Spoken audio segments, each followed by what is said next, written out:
Haydi. Kim buranın başçısı gelsin. Hadi koyun.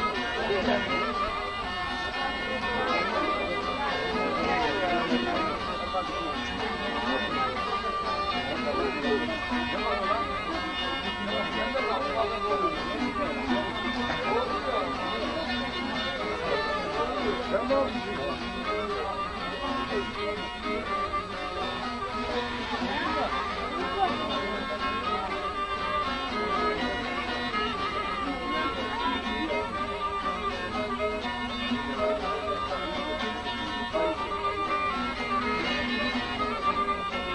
Canım canım,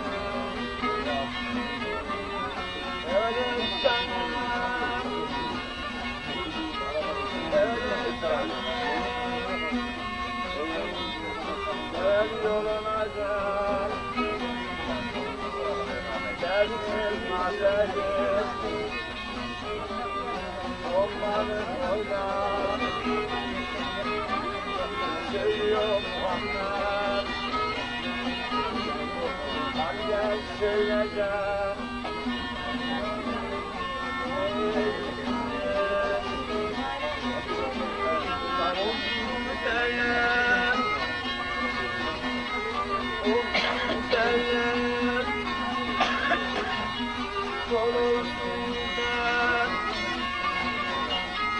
Size böyle böyle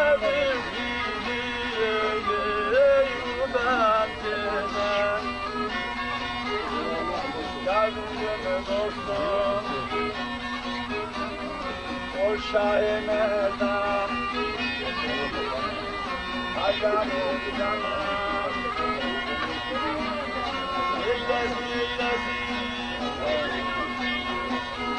eylesin eylesin, sema eylesin, sema eyleyenler bekleyin.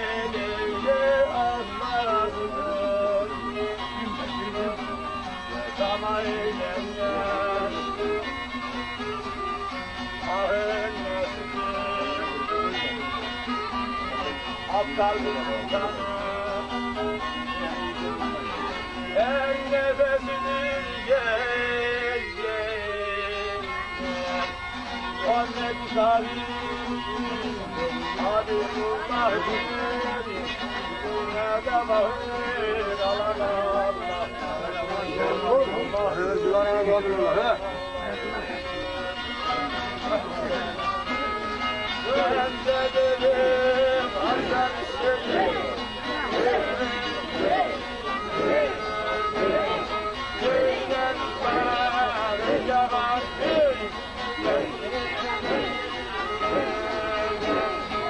Hidayete geldi askerim